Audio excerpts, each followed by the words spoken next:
Good morning, Sumana's diary চ্যানেলে তোমাদের সবাইকে স্বাগত জানাই। আশা করি তোমরা সবাই ভালো আছো, আমিও খুব ভালো আছি। এখন বাজে 9টা। আজকের ব্লগটা আমি এখান থেকেই শুরু করলাম। মোটামুটি হলো যে গুড মর্নিংটা একটু দেরিতে বলছি, হলো যে সকালবেলা হলিশ টলিশ খাওয়া হয়ে গেছে, এবার রান্নাটা বসানো হবে।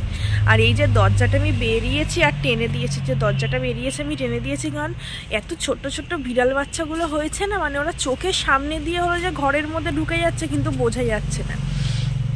ওই ছুটে গেল, বলতে বলতেই একটা সাদা কালো বিড়াল ওই জঙ্গলের ভিতর দিয়ে চলে গেল।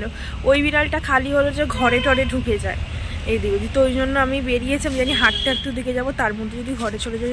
টেনে দিয়েছি দরজা, কিন্তু ও দেখি আবার ওই গেট দিয়ে বেরোলো। মানে আমার থেকে বেশি ওর রাস্তা ভালো চেনে, এদিক ওদিক কোনখান দিয়ে বেরোতে হয় ঠিক জানে। তো যাই হোক, তাহলে এবার আমি রান্না টান্নাগুলো মানে মা ওদিকে জোগাড় করছে, এবার আর কি আমিও গিয়ে একটু হাতে টাতে করবো। তাহলে চলো, আজকের দিনটা তো অনেক আগেই শুরু হয়ে গেছে, আর বেশি দেরি না করে আজকের ব্লগটাও এখান থেকেই শুরু করে দিই। এই প্লাস্টিকটা আছে আমুদে মাছ, আর একটা প্লাস্টিক আছে মাছের, ওটা হলো যে ছোটো ছোটো ট্যাংরা মাছ এনেছে। আর আমুদে মাছগুলো অন্য সময় লাল পুরো টক টক করে, মানে দেখেই বোঝা যায় রং মেশানো, কিন্তু আজকেরটা পুরো একদম ন্যাচারাল, মানে কোনো রং টং মেশাইনি, মনে হয় ভুলে টুলে গেছে। তো যাই হোক, মাছগুলো আঁশগুলো ছাড়িয়ে নেবো। আর এই মাছের তো আঁশ ছাড়ানোর কোনো ব্যাপার নেই, জাস্ট একবার ধুয়ে নেবো, ওটা আঁশ ছাড়িয়ে নেবো। গায়ে গায়ে একটু আধটু ওই আমুদে মাছে আঁশ লেগে থাকে।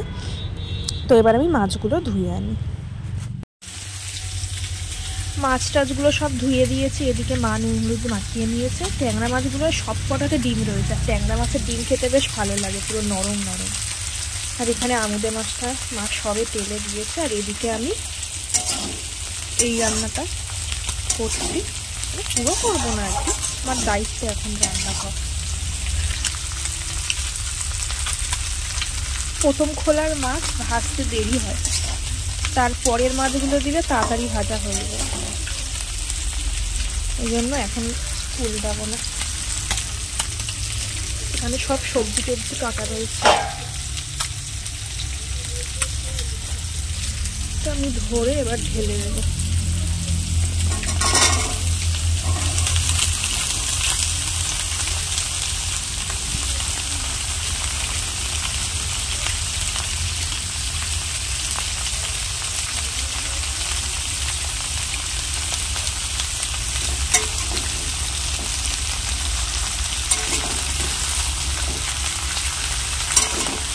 পুরো 5 মিশালি সবজি এটা, আর সবুজ, শুধু আলুটা লাল, এই হলুদ ওই মিঠুলি দিয়ে হচ্ছে, ঝুড়ে গেছে।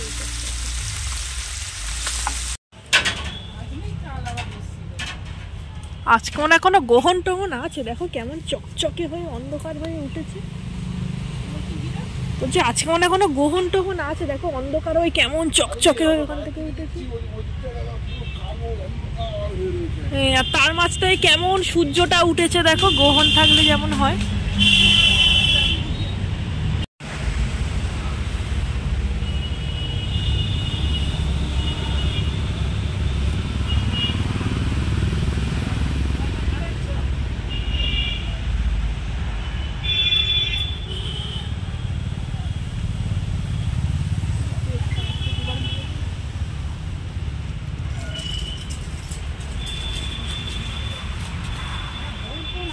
মা একটা অদ্ভুত দৃশ্য রেকর্ড করেছি মা।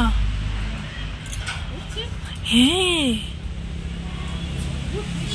সূর্যের এত তেজ, সূর্যের দিকে তো তাকানো যায় না, কিন্তু ক্যামেরাটা আমি জাস্ট এমনি ওইদিকে জুম করেছি, কিন্তু মেঘের ভিতর দিয়ে সূর্যটা কি সুন্দর বেরোচ্ছে, মানে সূর্য বেরোচ্ছে না, সূর্যের জায়গায় রয়েছে, মেঘগুলো কি সুন্দর এদিক ওদিক হয়ে বেরোচ্ছে, এত সুন্দর লাগছিল দেখতে, অদ্ভুত লাগছিল যেন। ট্যাংরা মাছগুলো মা সব কটা করেনি, ভেজে রেখে দিয়েছে। এদিকে আমার ভাত বেড়ে দিয়েছে, আর একটা হলো যে ওই আমুদে মাছ ভাজা দিয়েছে, আর ওই আর সব কটা আমুদে মাছ করে নিয়েছে তো মার, আর আমার জন্য একটা ভাজা রেখেছে। আর এই আমুদে মাছ দিয়ে পুঁই মিটুলি আলু তখন যে চচ্চড়িটা করছিলাম দেখাচ্ছিলাম, ওই চচ্চড়িটা হয়েছে বিভিন্ন রকম সবজি দিয়ে। দুটো খাবি চচ্চড়িতে? না না, চচ্চড়ি তুলে না, একটা ভাজা দিয়েছে, দুটো খাবো না, এই দিয়ে খাবো। এখন চলে এসেছি রোদের কাছে বসতে, মানে রোদ ছাড়া থাকা যাবে না, এরকম একটা ব্যাপার। আর এখানে মা এখন বসে বসে শাক ভাজছে, আমিও বাজবো, তারা তোমাদের দেখাচ্ছি। বাবা 3 আটি শাক এনেছিল, বেতে শাক। বেতে তো তোমার, আমি বেতে শাক বলি, অনেকে বেতুয়া শাক বলে। ওই বেতুয়া শাক এনেছিল বাবা 3 আটি। বেতুয়া বেতুয়া কতই এনেছে, এক প্লাস্টিক। হ্যাঁ কত রয়েছে, বেছে এতটা মা রেখেছে। এবার আমি বাজবো, মা অনেকক্ষণ এসছে, আমি সবে এলাম এখন। এটা ঠান্ডা পড়েছে। হ্যাঁ এবার আমি বেছে নিই। দুজনে মিলে শাক বাছা হয়ে গেছে। শাকের গায়ে কি গুঁড়ো গুঁড়ো সাদা সাদা লেগেছিল, হাত পুরো বালি বালি হয়েছিল। ওই শাকের মধ্যে হ্যাঁ বালি বালি মতো, তাই না? হাত পুরো কেন বালি বালি টাইপের হয়ে গেছে। এই যে এতটা শাক ছিল, বেছে এগুলো সব বেরিয়েছে। শক্ত উপরের গুলো, ডগাগুলো নরম, শুধু ডগা কেটে কেটে নিয়েছি আমি আর মা। আর এই এক চুবড়ি হয়েছে, আর এগুলো বাদ দিয়েছি। পা ধরে গেল এতক্ষণ, পা ধরে গেছে তোমার কোমর ধরে গেছে, আর পাশে ঝিঝি ধরে গেছে। এতক্ষণ পা মুড়ে বসছিল। অর্ধেকটা হয়েছে আর অর্ধেকটা।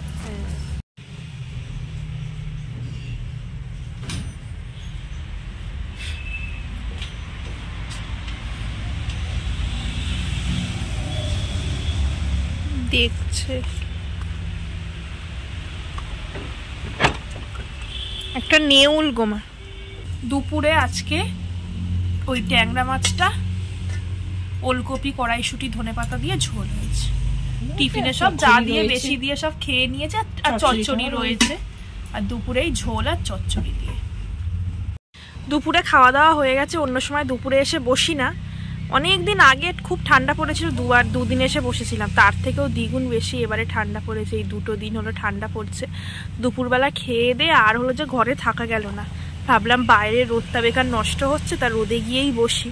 কিন্তু আমি যখনই রোদে আসি চাদর নিয়ে আসি, যে মানে ধরি মাছ নাছুই পানি, ওই রকম হয়েছে ব্যাপার। মানে গায়ে রোদও লাগাবো, আবার এদিকে রোদটা আবার গায়ে রাখে দেবো না। গরম গরম তো ভাল লাগছে, আর আমাদের ঘরে মানে একদম যাওয়া যায় না। পুরো একদম ঘরের ভিতরটা পুরো কাশ্মীর, আর বাইরে রাজস্থান। মানে এই রাজস্থানে আরো বেশিক্ষণ বসলে বসা যায় না, এমনি ভালো লাগে। আর ঘরের মধ্যে আমাদের যাওয়াই যায় না, পুরো একদম কাশ্মীর যেমন ঠান্ডা ওই রকম। মানে দুটোর কোনোটাতেই বেশিক্ষণ থাকা যায় না। তো বেশিক্ষণ বসবো না, কারণ খেয়ে দিয়ে উঠে এতক্ষণ বসলে না শরীরটা খারাপ লাগে, ভাত টাত খেয়ে উঠে। তারপরে আবার খানিকক্ষণ পরে উঠবো ভিডিওটা এডিট করতে। তো বেশিক্ষণ বসবো না, খানিকক্ষণ বসে চলে যাব। আর মনে হয় যেন ঘরের মধ্যে ঢুকবো না, বাইরে গিয়েই বসে থাকবো। তো সেটা তো আর হয় না, তাই এখন সব চাপাচুপি দিয়ে বসে আছে। আর এইটা বেশ গরম মতো হয়ে যাবে, হালকা একটুখানি শোবো, এটা গায়ে ফেলে নিয়ে শোবো। একটু বসি, খানিকক্ষণ বসে আর চলে যাবো, তাকানো যাচ্ছে না এত রোদ। বিকেল হয়ে গেছে, আমি এখন একটু বাইরের দিকে হাঁটা চলা করছি। আর হলো যে ছোট্ট ছোট্ট কয়েকটা বিড়াল বাচ্চা হয়েছে, ওরা বিকেল হলেই আমাদের এই ঘরের পিছনটা এসে খেলাধুলা করে। তো একটা বিড়াল বাচ্চা দেখো, আমি ফট করে না বুঝতে পারিনি প্রথমে, কালো বিড়ালটাকে দেখতে পেয়েছিলাম। এ পুরো গাছের কালার, যেমন গাছের ওই ডালটার যেমন কালার, হলুদ আর সাদা কালো হালকা অনেকটা ওই রকম পুরো মিশে গেছে। কি ছোট্ট ছোট্ট দেখতে, অনেকক্ষণ ধরে খেলে ওরা বিকেলবেলা। সন্ধে হলেই আবার চলে যায়। বদমাসটা কি করছে দেখো, এই বদমাস। সন্ধে হয়ে গেছে, মা এখন কিছু একটা রান্না করছে। তাহলে চলো সবাই মার কাছ থেকে জেনে নিই যে কি রান্না হচ্ছে। কি করছো তোমার? কি করছো? সরু চাকলি। সরু চুকলি। কি কি দিয়েছে এর মধ্যে? ময়দা, আতপ চালের গুঁড়ো, সুজি, আমুল দুধ, নুন, এবার দেবো জল। নাকি তুমি একটু এমনি নিজের মতো বানাচ্ছ? আর কি আমি একটু পাকামি করছি, যে যেরকম দেয়। শুধু ময়দা দিয়েও সরু চাকলি খাইলো, ময়দা দিয়েও তো খেয়েছি। হ্যাঁ ময়দা দিয়ে সরু চুগলি ময়দা দিয়ে করে, কিন্তু পিঠের জন্য অনেক কিছু আনা হয়েছে বলে মা বলছে গুড় রয়েছে, গুড় দিয়ে এই যে গুড়টা বের করে রাখা হয়েছে ফ্রিজ থেকে, ফ্রিজে ছিল তো অনেক কিছু রয়েছে বলে মা বললো যে সবকিছু দিয়ে দেখি যে কেমন লাগে, তাই তো? হ্যাঁ আমুল দুধটাও ছিল, অবশ্যই ভালোই লাগবে। আমুল দুধটাও দিয়ে দিলাম ওই জন্য।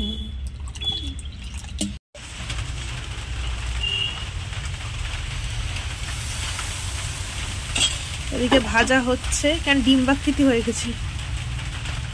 কড়া ঘুরিয়ে একদম পুরো কড়ার কানায় কানায় করবে মা। আমরা গোলা রুটি সরু চুগলি, ইংলিশে আবার প্যানকেক। আমাদের কাছে সরু চুগলি গোলা রুটি এটাই বেটার, সব প্যানকেক ফেক আমাদের দ্বারা হবে না। আর এদিকে মা একটা ভেজে রেখেছে, তার আগে একটা ভাজা হয়েছিল, টেস্ট করে দেখেছি আমি আর মা। আর এখন এদিকে ভাজা হচ্ছে। হ্যাঁ, গুড় দিয়ে খাওয়া হবে, টেস্ট হয়েছে বেশ। আজকে রাতে একটু অন্য ধরনের খাওয়া, ভাত রুটি খাওয়া হয় আজকে। প্যানকেক না, গোলা রুটি আর গুড়টা যদি অনেকটা, এতটা খাবো না, এই শুধুই খাওয়া যায়, বলো মা। আজকের ব্লগটা আমি এখানেই শেষ করলাম, আবার দেখা হবে নতুন একটা ব্লগের সাথে। তোমরা ভালো থেকো, সুস্থ থেকো, গুড নাইট, টাটা।